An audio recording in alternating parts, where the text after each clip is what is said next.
With that, 25, but we're only going to real 5. Where did she go? I don't know. And we've gone live. How have you been? You were at Oxford? That sounds amazing. Yeah, I was at Oxford University. I was speaking there. Um, and that's that really. Yeah. So it was great. And they've asked me to come back and speak again. And I was in the round table, Oxford. And Hey guys, what happened? I don't know. You disappeared. You disappeared. Did I disappear? You did. You Oh, disappeared. I thought I kicked you guys out. No, no, we were kicked yourself out. We were, you weren't. You do know that you guys are live. Oh, Well, it's we're talking about oh how is hello, West welcome. Oxford? Anyway, it's a talk show. That's what it's about. That's what life is about. Yeah, I put live and then it went live and then it kicked me out. So yeah, we're here, guys. So yeah, so I'm so sorry, guys. So the topic today is the 25 questions for date night to get to know each other better. So Grant, you chose this topic. Would you like to explain to our audience why you chose the topic? Thank you, Nomsa. Yes, I'd love to. And what an interesting start Or to are this. you in love? Have you met somebody? No, no, no, no. Okay. But put it out there because you never know. Um, Okay. but no, no. It's just a great question, I think, because when it comes to questions, when it comes to dating, I realise there's a lot of anxiety around dating because some people you've got to see where you're approaching dating from. Are you new to dating? Are you shy about dating? Have you had bad dating experiences? Perhaps you've been married for a long time or in a partnership for a long time, and now you come out of it and you just haven't dated for a long time. But wherever it is, there could be anxiety around dating. There could be anxiety about, you guessed it, the awkward moments, the questions. What do you do? How do you make a conversation without sounding like an interrogation?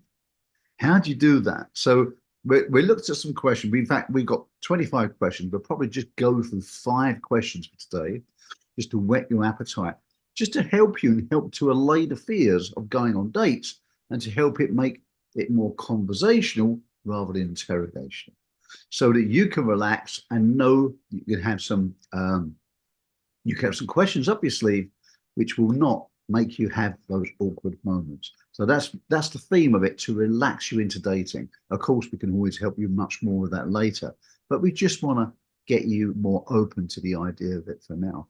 If that sounds like a good idea, then that's what we will talk about today.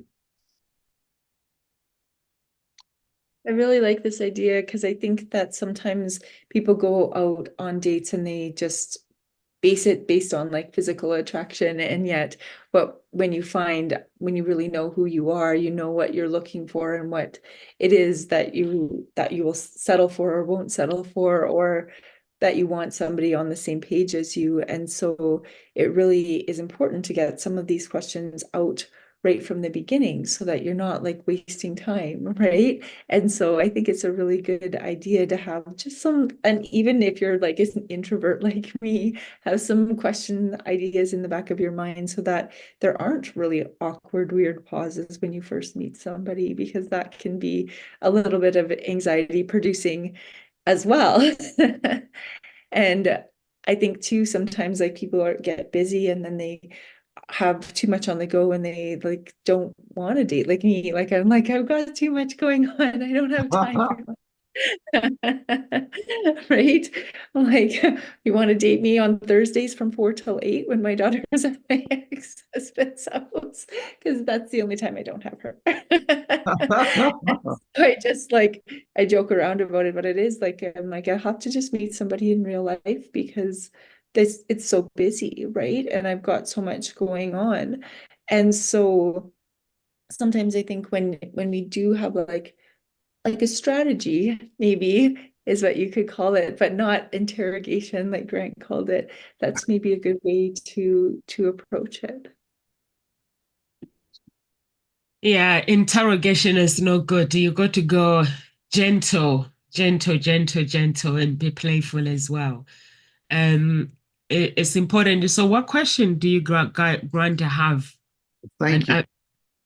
Thank you, Nomsa. And I just want to know, actually, before we go into that, Nomsa, if we can, I know you're not in the dating world yourself right now. You're happily married, but when you were dating, what was the most awkward moments for you for dating? The most awkward moment. Yeah, yeah. What was the most awkward moment of dating itself? Going on a date with someone new. What's the most awkward moment? I think the most awkward moment of anyone that can find themselves in that situation is when you go on a dating app and you find that person that you want, and you have these expectations. Like Amanda said, we sometimes, most of 99% of people, they put dating into physical attraction. And then when you show up, that person does not look like what you expect. And then it takes away the mood of the date. If you are somebody who goes, who puts the looks first, because the body language you can tell as well. If you meet somebody, if that person already been disappointed, like this is not what I expected, you can see that person is body language, and you can see that they're disappointed. You can see that they don't really want to be there anymore. Oh, So what I always say to my clients is, when we go on a date, is an experience where that date you have to learn a skill, you have to learn something, even if that person, they're not what you expect, but they might turn out to be your husband, because they might be not what you think. With inside of them, they might have a heart of gold. Or you might end up, because how we speak, how we put ourselves out there, and how we treat people. If a woman has never been treated well, she's never been spoken well, she's never been given a chance to express herself, and now she finds herself being given that opportunity to express herself, to actually be who she's always wanted to be, not to put on some personality. She'll get attracted to that person. Even a man, when he feels that way, he'll get attracted to that. He wouldn't be attracted to physical, but physical, it takes away the joy. I like that. That's a very interesting point. Very, very interesting. And I'm glad I asked you that question, because that's really sort of framed it up very well, I think. And yeah, that's great. I love that. Thank you. Thank you. So, all right, if we want to get into it now, we want to get into it. And if you're out there now, if you're listening on social media, which I'm sure some of you are, some people have asked me about this today, I said, jump on, listen to the call. You can always type in any questions as we actually go through this. And Nomsa will be looking at that and answering any questions. So if you are on social media, thank you for joining us. Thanks for listening. And you may want to grab your notepads, grab your pens, grab your tablets, or voice recorder. And if you're driving, you may want to pull over if you need to take notes in a safe place, or otherwise just remember. But the first question we'd like to ask, if you're on a date night, you're going out, you're feeling a little bit awkward, the first thing I think when you ask a question, again, is to make it conversational, make it light. So again, check your body language. Are you stiff and tense and like this? If so, just loosen up a little bit, just be a bit more floppy, a little bit more approachable. And then when you do it, just say to someone, and if you don't want to ask them a question, this is one of my best tips for asking questions, is don't say, hey, Amanda, I've got a question for you. You could make it softer, and you could say, hey, you know what, Nomsa? A friend of mine said they went on a date the other day, and somebody asked them a question. It was a fantastic question, and I loved it. It was a brilliant question. And they asked me the question, and I gave my answer. And in fact, let me ask you the question. And what the question they asked was this. So if I asked you, Nomsa, this, what would you say? What would your answer be? So you see what I did there? I said it as though it was just a conversation with somebody else. And I said, they asked me this question. So in other words, everybody asked. So what, I don't know, how would you answer that? What would your answer be? But really, I've just asked you the question. Okay. But it's softer, it's more fun, it's more light, it's more conversational. If you make it like that, people aren't going to give an answer that they think they should give. They'll be a little bit more playful. And if they're more playful, like kids, they're more honest, right? Kids are more playful, they're more honest than adults. So if you can get them in a more playful mood, they'll be more open, they'll be more relaxed, and it makes a better atmosphere for a date after all, right? So always approach it in that way. And then I said, yeah, just say, oh, yeah, ask other questions. And they might say, well, what other questions? Is it, oh, God, oh, here's another one. And the other one will be question number 2. And you can just drop it in like that. Make it more playful. But the first question, the very first question is, in which situation, when you're dating someone, when you're in a partnership, in which situation do you feel most loved? Right? So that could be the first question. But rather than saying, hey, Nomsa, in which situation do you feel most loved? It's a little bit more invasive, you know. But if you just say, it was like in which situation, and don't look at them. Don't look at them. Just look away and say, yeah.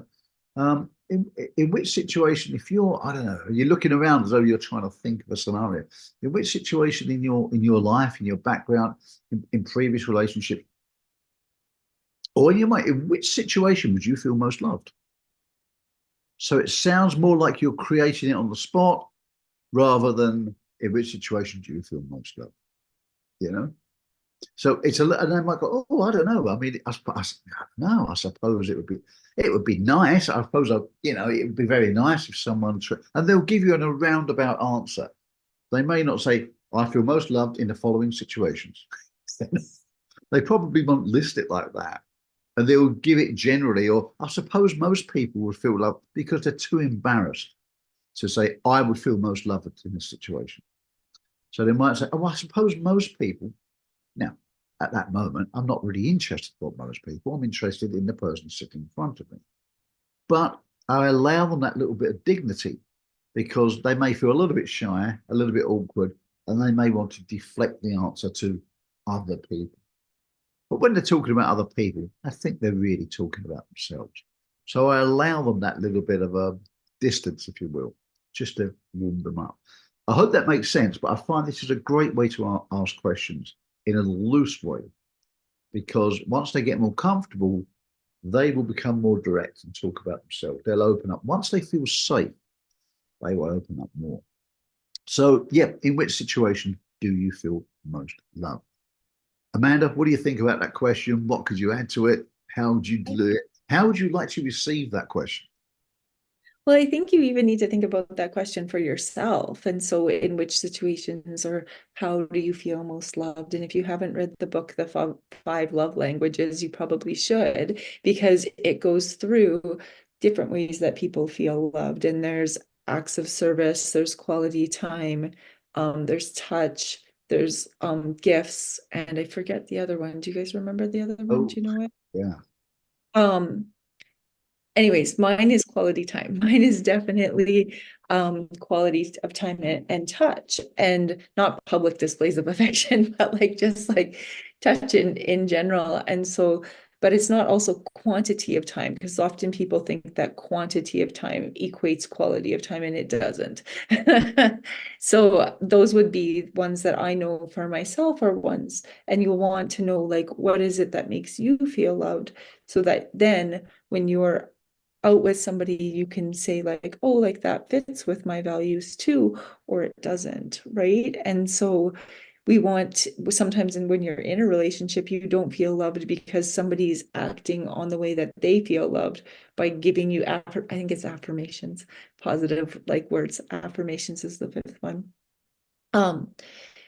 They'll give you love the way that they feel loved, but they don't necessarily know what it is that makes you feel loved. And so those things, and I was actually talking about this with my daughter on a walk the other day, because she was like, Mom, and I think, I don't know if she heard about the 5 love languages or something, and she was like, I really like these ones. And I was like, you literally listed all of them.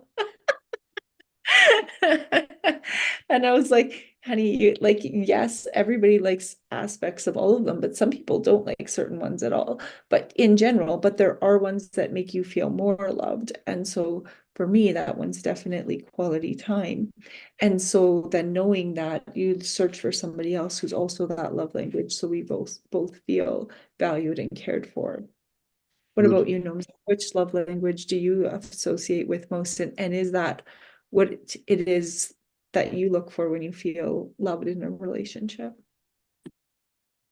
Give me time, we're all sorted. If you give me time, honey, I'm sorted. If you buy me present, expensive present, it doesn't work. But if you give me that time and show me that you value my present, and just get to know me as a person, ask me questions, ask me why I love the things that I love to do, my beliefs and everything.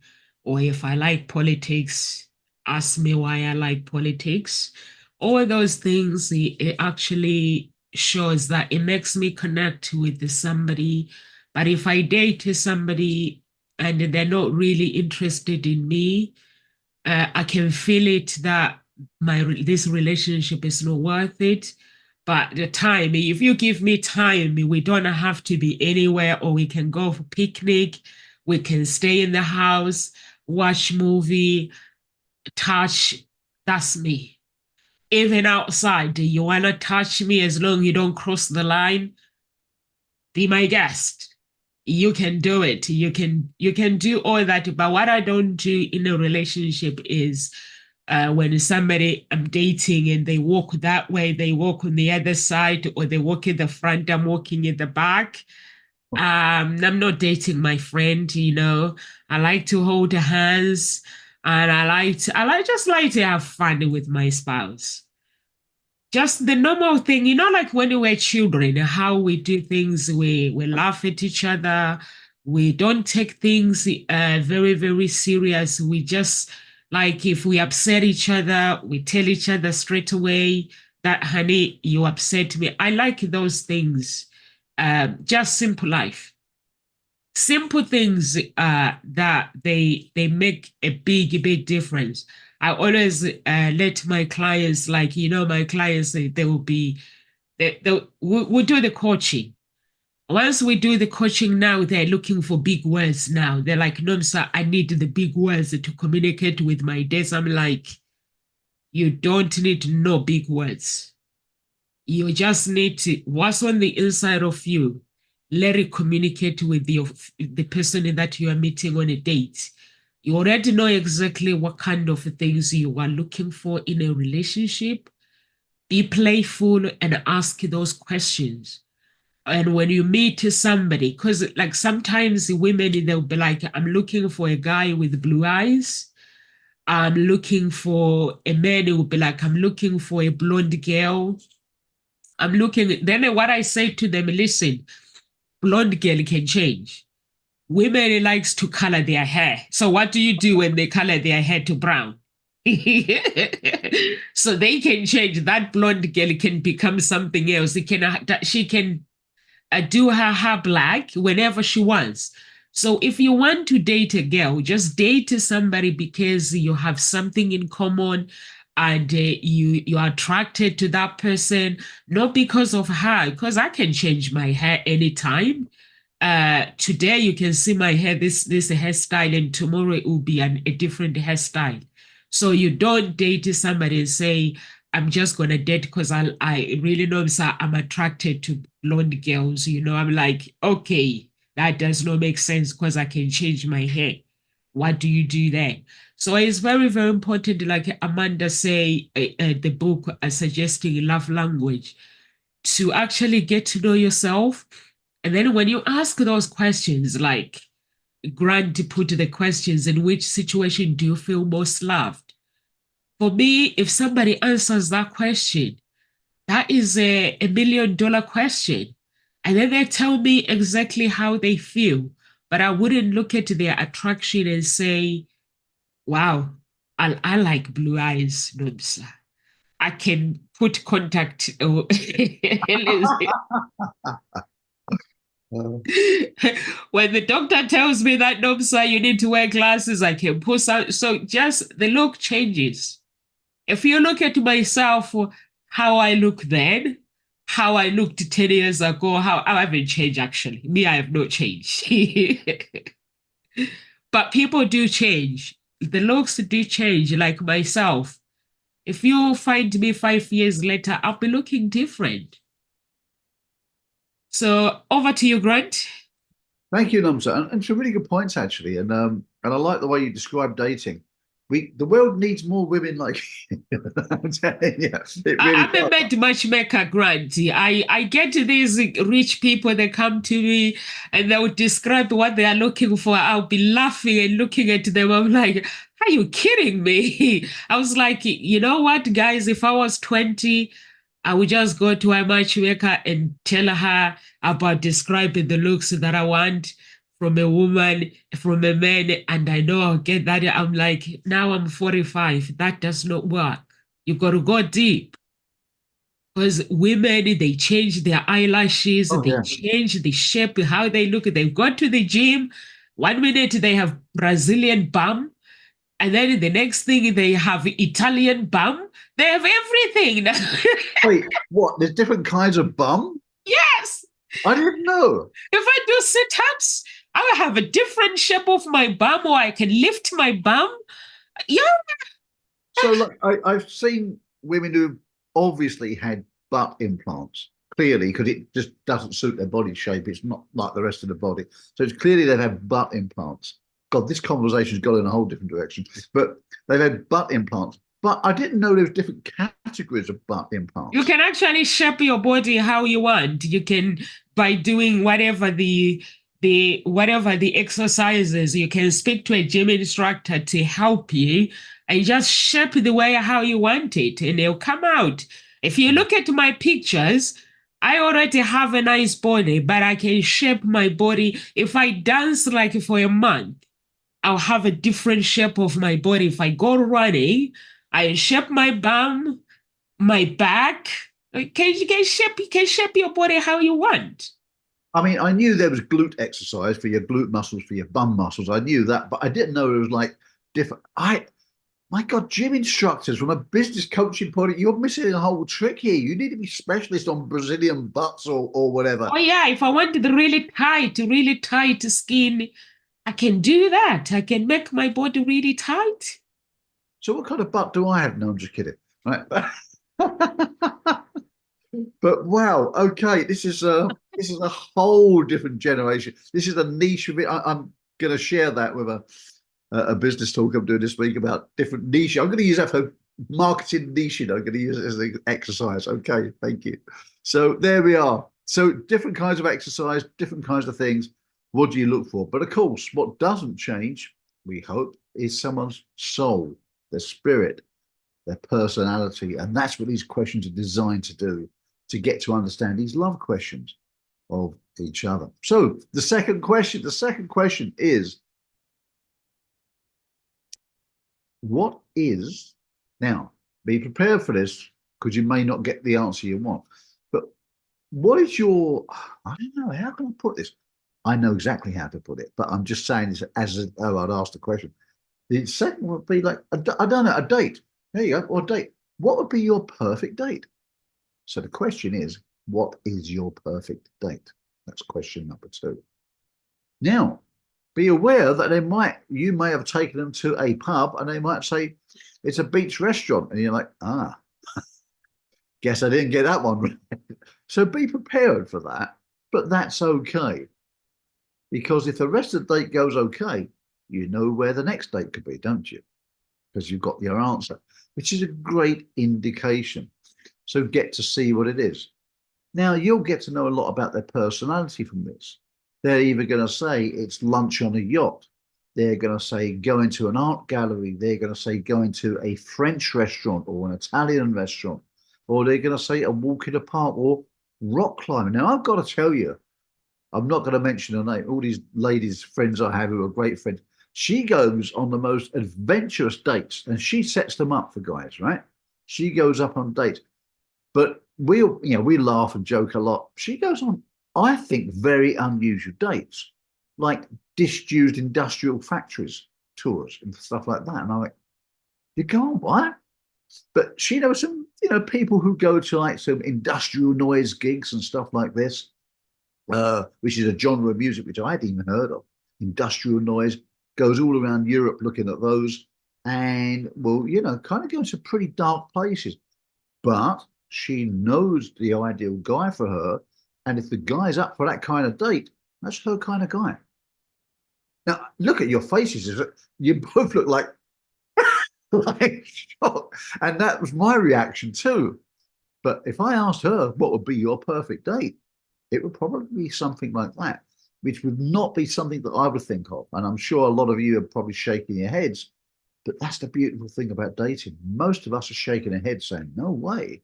But some people are going, absolutely, that's me. And that's exactly what we want to get to. But it's a great conversation starter, because here's the thing. If you're asking a question in a non-confrontational way, they will answer it. That relaxes them because that gets them out of feeling awkward, and they'll just start talking about probably the world's their favorite subject, themselves. Right? They'll be talking about what's important to them. Oh, I think the best date would be this, that, and then they're opening up. And when they're opening up, by default, they're relaxing. They're becoming more expressive. They're feeling more open with you. And this is the greatest thing, because when they're doing that, they're not nervous. When they're doing that, they're sharing. Everybody wants to be heard, and they're sharing themselves with you. And at the end of it, if you ask a few questions, they'll probably say, this is something, this is one of the best nights I've had in ages. One of the greatest conversations I've ever had. And you're like, I just asked you 5 questions. But they will feel good about themselves because they're expressing themselves. They'll feel good. And the greatest thing is when they look up in this state of feeling good, who are they looking at? You. So they will hypnotically anchor that feeling onto you, which is really important. I feel good when I'm around you. Yeah, because you asked the right questions. And that's a really good thing, because they will start. So if they was looking at you and that was that kind of date at the first when they see you, they go, oh, hello. And you think, oh, they're not that interested in me. And you get that sinking feeling. This could turn it around. They may say after, yeah, I wasn't sure about you at first, but I don't know, I feel kind of comfortable with you. Yeah, it's not bad. So you can start to turn things around by asking these questions. Now, they're not sneaky questions. They're very thoughtful questions. They're thoughtful for the other person, but it allows them to open up. So what is your perfect date? So come on, ladies. What about you, Amanda? What would be a perfect date? You haven't got an answer. You'll probably end up saying, I think most people would like a date like this. So. Well, I like to be active, so doing something active, whether it's like going for a bike ride or not intense like downhill biking. That's not what I'd like to do, but or going skiing or going snowboarding, something that's like or gets us out in nature, going for a hike. And I like to hike a lot. So if somebody doesn't like to hike, they wouldn't be a good match for me, right? And so knowing that about myself is something that I look for in other people too, or the willingness to, and that love for nature that I just have, that I love being out in the mountains because I live by the mountains here in Calgary. And so that's something like somebody that wants to actually get out to the mountains and explore and be like, feel alive up in this world. And other people are like, ugh, hiking is like my worst nightmare. Right? I don't want to like overnight camp and like hike with a backpack and like camp in the forest.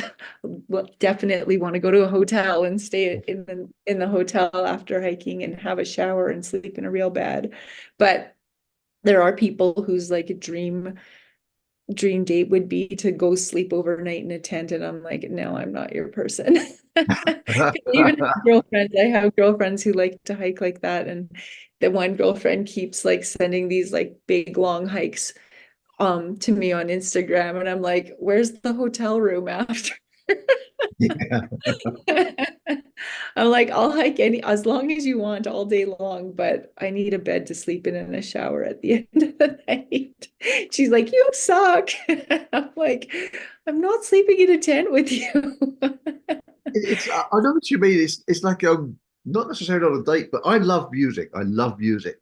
So the idea of going to a music festival, it's fantastic. But like Yeah. sleeping in a tent, Portaloo toilets, not washing for a few days, I'm like, oh no, I'm not sure about that. That's not really my cup of tea. And I kind of annoy myself because I think, oh, just go, just for once, we'll just be okay. You should go because I love music. I absolutely love music, and it's like, come on, should I be put off? But it gets in the way of it for me. It really does, Going to a gig, going to a concert, going at night and coming back. I do that all the time and I love it. But that means I can shower before I go and shower when I get back. But that's it. But yeah, thanks for sharing that, Amanda. Thanks for that. Yeah. That's like a different, like people don't really think about those things as like dates. Like even my daughter, she's like, Mom, going hiking isn't a date. But that's what I like to do. She's like, no, dates is like going out for dinner. I'm like, but that's like not.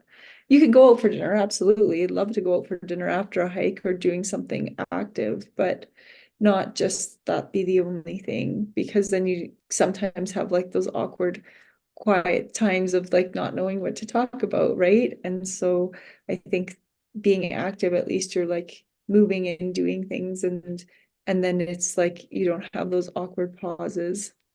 What about you, Nomsa? I love to go.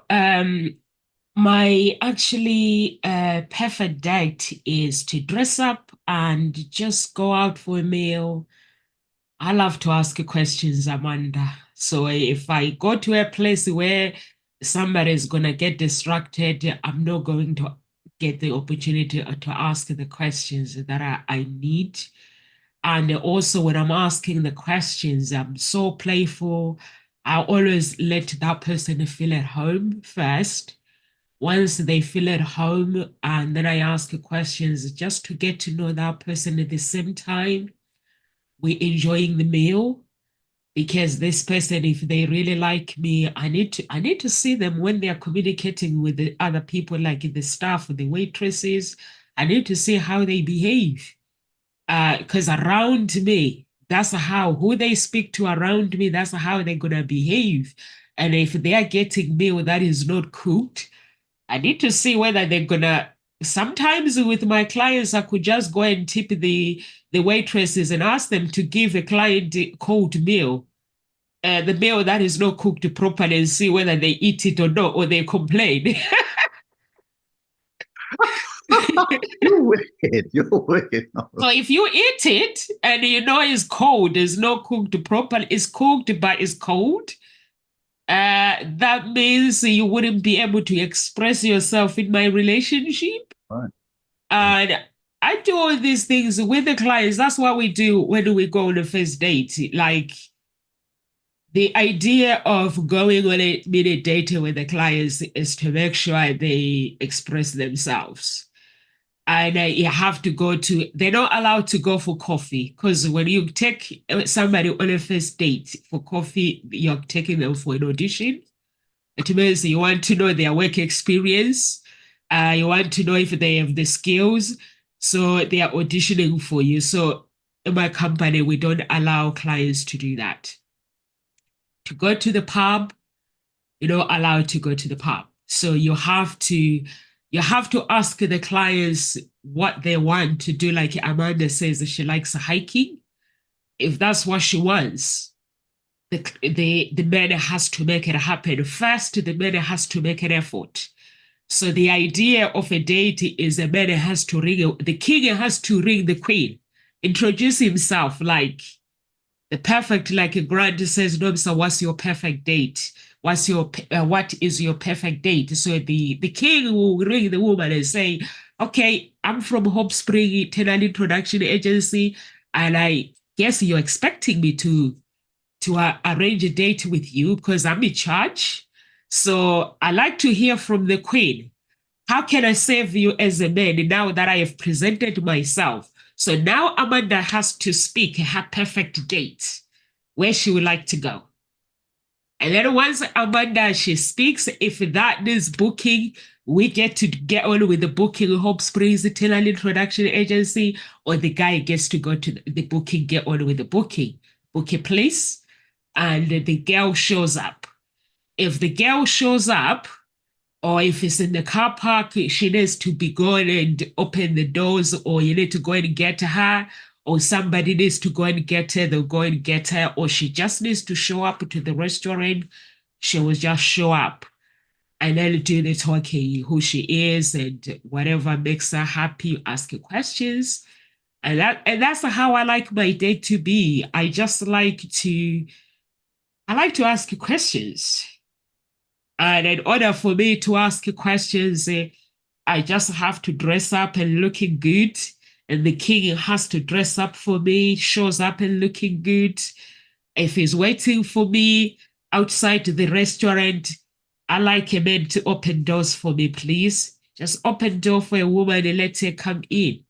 And a woman, you have to make an effort to make sure you're looking good as well. And men, you have to make an effort to make sure you're looking good for your queen. And the king, he just shows up and we just sit there and we laugh. At that moment, that's why this is when your character shows up. Who you are as a person in the real world, it has to show up in your dates, but it shows up with the playfulness mixed with the intimacy in it. Like when the guy looks at your eyes, he has to see the attraction. When he looks at your smile has to invite the guy to say, you know what? I'm happy to be here with you. The guy has to, and the woman as well, has to feel the same about the guy. When the guy smiles, how she speaks, your body language, how you speak, you don't ask questions for the sake of the questions. You ask them because you are happy to be in that presence of that person. And then it's not an entertainment, but it's you welcome that person into your world. So they need to get to know you, but in a playful way. And also ask the important questions. Important questions. Grant is a pilot. So by the time he's a speaker, he travels around the world. By the time you meet Grant, you know his resume. Ask him about being a pilot. Why did he decide to be a pilot? Grant needs to feel that Nomsa is interested in me. Wow, no woman has ever made me feel this way. I'm a speaker. Grant is a speaker. So ask him about his speaking. What made him want to speak? Wow, if he's got kids, ask him about his children. And then he will tell you a little bit about his children. In that way, his work, just ask him, why did you get into this, into the career that you're doing? And that's the perfect place, like when you are with Amanda, like you go into a hiking date. Amanda can just throw the questions. That one, you can crucify a person without knowing. Honestly, I like Amanda's perfect date. You can actually say, honey, you can even call them honey and say, what would be your perfect? And you just throw the question and just have a laugh. Even when, like you said, cycling, is it biking, Amanda? You can just have a laugh and just, like children, not taking things very, very serious. Is he going to like me or just throw it out there and just have fun. And I think that's a good point. I think to bring joviality into a conversation is a good thing. To be a little bit playful, just joke. I think that's a good thing. And I think the next question, is not really one for this, but the following questions do. It's about opening people up and always be prepared to drop a little bit of cheek. Oh, this is a perfect question, Grant. You like it? You like it? Yeah. You know why this is a perfect question? Why? So, However, the reply that comes out here, how do you want your partner to support you? This is where you know whether you fit in with this person or you don't. yeah. So that's it.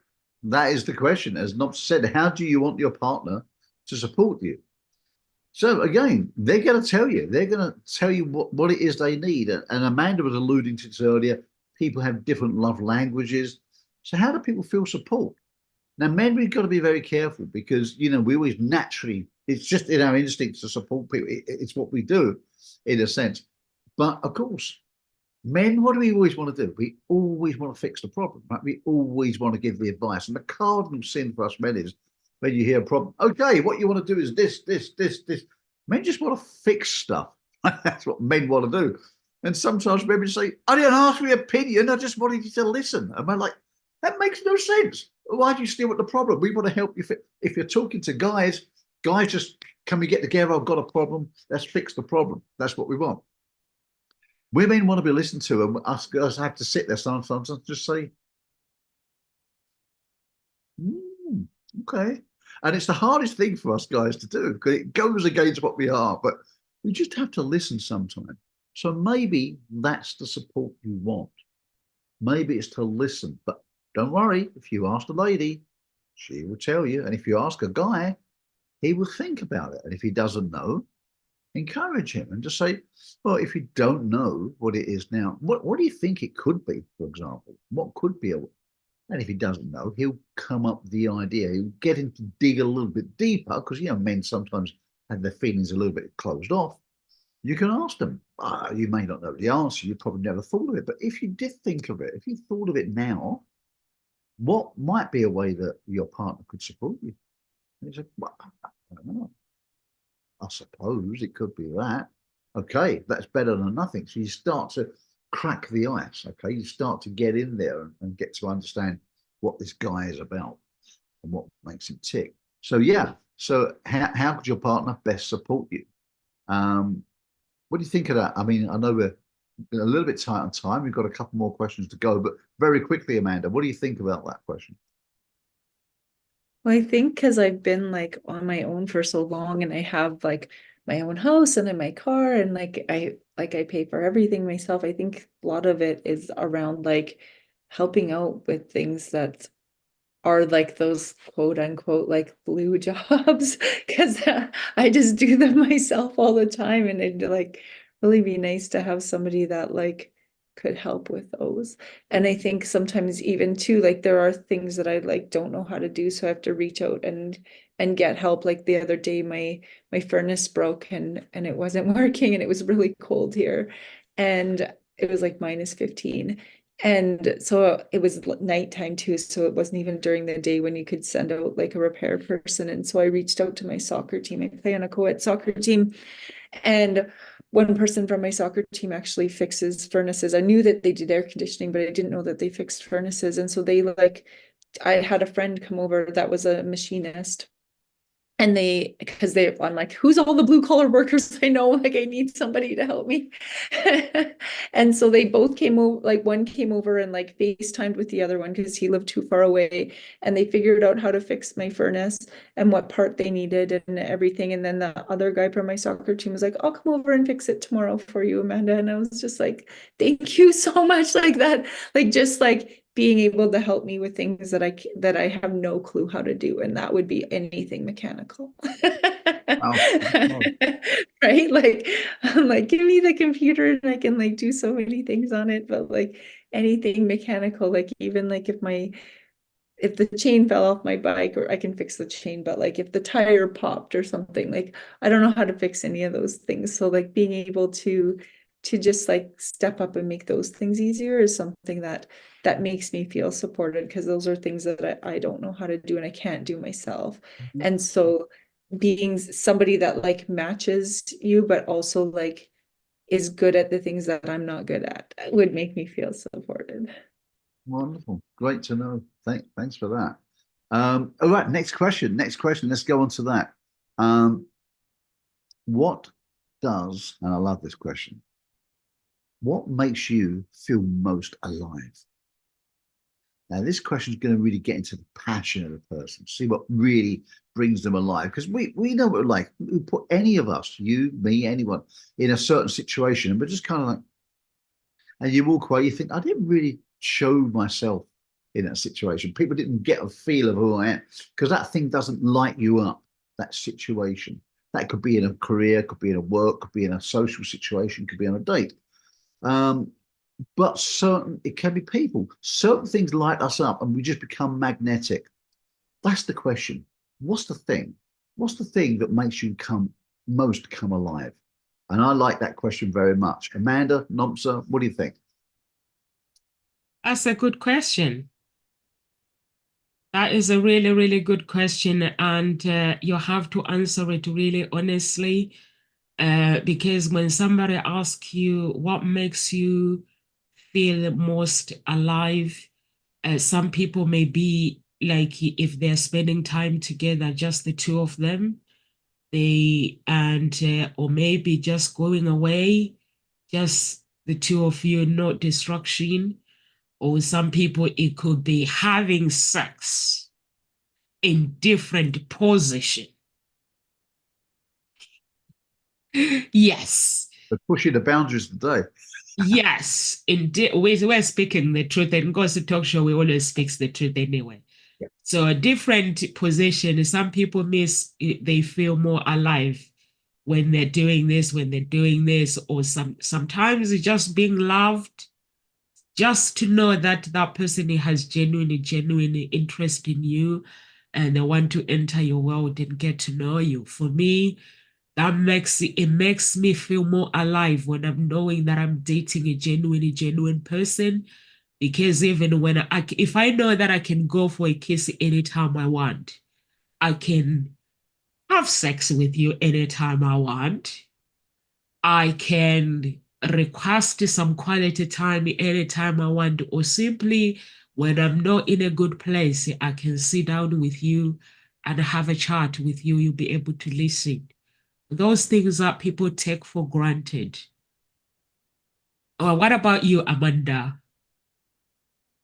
I think that really taps into like what your passions are. And so what is it that makes you feel alive, even when you're not in relationship, right? And then how can those two, like what you're passionate about and what they're passionate about, like enhance each other possibly, right? And so one of the things that makes me feel most alive as well, like being outside and being active, but also being creative.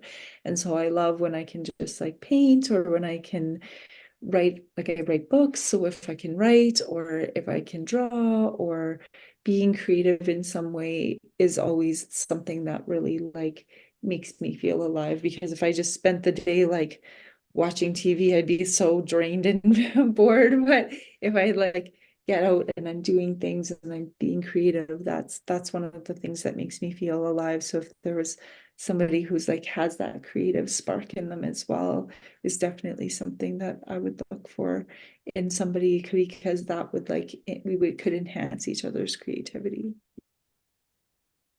Great stuff. Love it. What about you, Grant? We'd like to hear your side. Don't hide. You're I trying to was trying opt to get out. away. I thought I've got away with it so far, and I was going in for the fifth question, and you caught me. You got me. Okay. What makes me come most alive? It's conversation. It's conversation.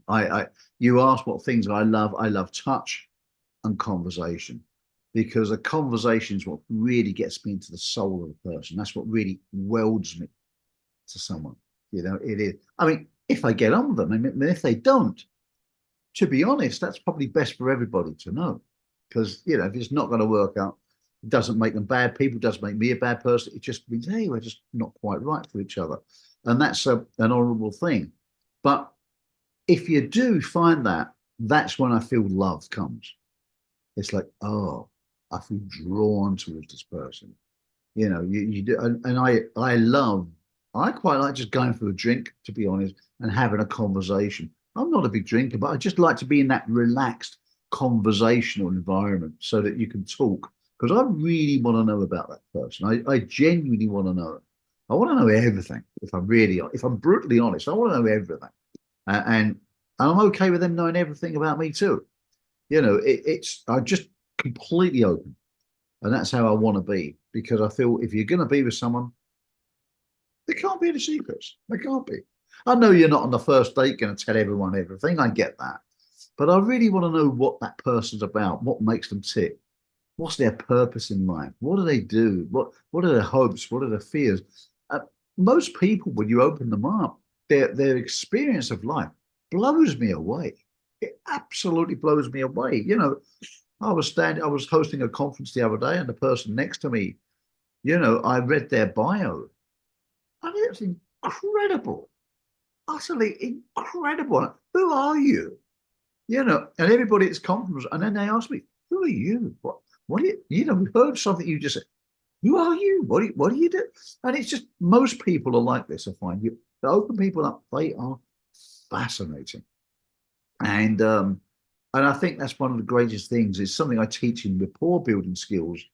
Is that there's so many fancy techniques to learn to build rapport, but the simplest one and the most honourable one is to genuinely be totally and utterly fascinated with the person who's sitting in front of you, because that will automatically develop rapport. And if I'm not interested in the person in front of me, then really, why am I there? You know, I'm wasting their time by being there. I should be interested in the person. Things don't always work out, but you should have some interest and show genuine interest. I want to know. When I work with my clients, I always want to know, first of all, yeah, let me know about you. Who are you? Where'd you live? What do you do? Did you grow up there? Or what took you? So you moved from there. How come? What was that? Was it, oh, I met a guy and I moved over there, got it, or went there to college or got a promotion? Oh, I get it. You know, I was in the military. I want to know, oh, you was in the military. What do you do? I want to know about the person and what got you involved in this kind of work. I want to get that kind of schematic of a person, because then I understand how they arrived here today, where they come from, what journey they've had in life, and what that helps to tell you what their values are. You know, maybe why they're so trusted, so important. Well, maybe they was cheated on. You know, you get the picture and you're like, get it. It fits together now. And that allows me to better serve the other person in a relationship. And I think if everybody takes that attitude, how can I be better in a relationship? If they also had that same attitude, that's magnetic. And I think that's the whole idea. How can you give the best of yourself so that you bring out the best in others and they give the best of themselves? That's my view. And I think these questions really start to open this up. Okay. So there's my answer. And finally, you can ask them this question. Hey, and I'd say, like, hey, I've been asking you lots of questions. I apologize. I'm sorry. What about you? Have you got any questions for me? Now they might say, nope. In which case, perhaps they aren't too interested, which means they've saved yourself a whole lot of time. Or perhaps they're just shy and they say, nothing, not at all. Or they might say, and ask you the same questions. Fantastic. They've given you permission to talk about yourself. All right. Oh, okay. What's the first? Well, the first question was this, and they ask you, then you're communicating, you're having a conversation, which is absolutely the whole idea. Or then this is where you can get playful. They could ask you a lot of questions. You say, whoa, hang on. I said, have you got a question for me? A question. And they'll laugh, they'll open up, and then they'll say, one more, just one more. I say, okay, that's a good sign. Because the people only ask you things if they want to know about you. And then they'll ask you another question. Of course, you should be open to answering any questions, right? There's many. But you can just tease with them and have a little bit of a joke, and that can break the ice. And that's a great way to go in towards the second date. As Nomsa and Amanda will tell us, we have 25 questions that we ask people with. And that's why it's called 25 questions. But these are just 5 selected questions from it that we take our clients through. And, we're going to continue next week, Grant. We're going to do part 2 next Wednesday, because that's when you guys are here. So we will continue with the questions. So we covered 5 questions. So it's meant to be 25. So we're going to do this until we finish that 25. Yeah, because people need to learn it. And also, guys, we're going to have John Gray coming on every month, once a month. So our next talk show with John Gray is going to be on the 25th of April. So we're gonna have him every month until December. So he's gonna show up and just give us give you guys some tip, and we're excited about that. Fantastic. Okay, so I guess we're ready to wrap. Amanda, Do you have any words of encouragement, Amanda? No, you have to go. Sorry. Yeah, it's time for work here. It's so early in the morning. I think that it's really great to ask questions and get curious, especially when you're dating, and really know who you are yourself too before you go step into that realm, so that you're really like self-aware going into it, and know thyself, right? Is really, really important, and be able to answer all of those questions for yourself too before you step into that and answer it or ask it to somebody else. I like what Grant said about just being really curious about people, and really like being a active listener, I think is something that's really important too. So remembering those key things that somebody told you about themselves is really, really important if you're trying to build a relationship with somebody. But I hope everybody has a wonderful week, and we'll see you next week. And for myself, yeah, practice these questions. Have fun with them. Practice them. Don't just take them out on a date and do them. Look at yourself in the mirror. Yeah, I know it's funny, but have fun with it. Laugh at yourself. Just play with these questions in the mirror. Play it with, role play it with your best friend. Just have fun with it until you get relaxed with it. And as Nomsa will tell you, if you need to know more how we coach people through these questions, and we actually do role play with them on coaching sessions, etc. If you want to know, you can inquire on the show, and we can certainly set you up with that. And the benefits you'll get from that would be quite astounding. But that's what we wanted to give you today. Have fun with it and get curious and ask yourself the same questions too.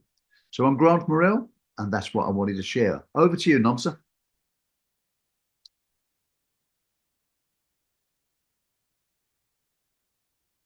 Thank you so much, Grant. Yes, guys, please do go to the website and sign up if you are struggling to find that special person.